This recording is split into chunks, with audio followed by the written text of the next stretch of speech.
Let me try to tell you a little bit about my story. I grew up without knowing my father. I grew up without knowing my mother. I got to know my mother only when I was about 12. I never saw my father up to today. I don't know how it looks like. I never saw him.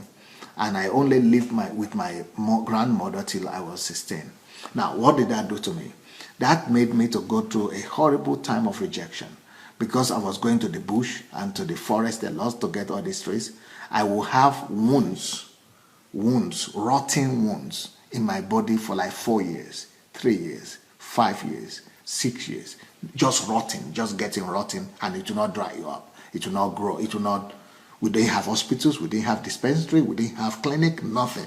Just rotting. Everything just rotting, and flies, house flies will be flying all around my head, everywhere. So because of that, in the village, and sometimes they will invite my grandmother to a party or to some places, they will not allow me to go places. They will just always keep me outside the door.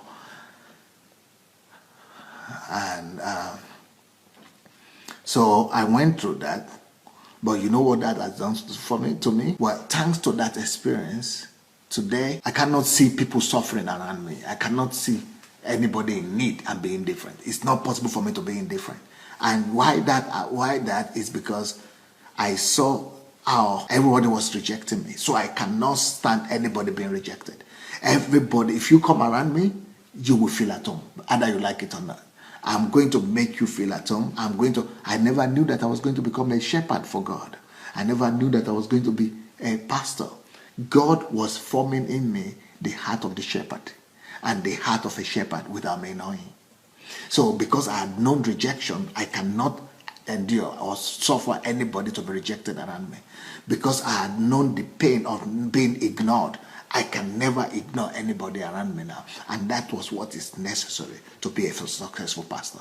My experience and my background was getting me ready for my destiny and for my calling. If you look properly into your background, if you look properly into your life story and your life experience, you will discover destiny.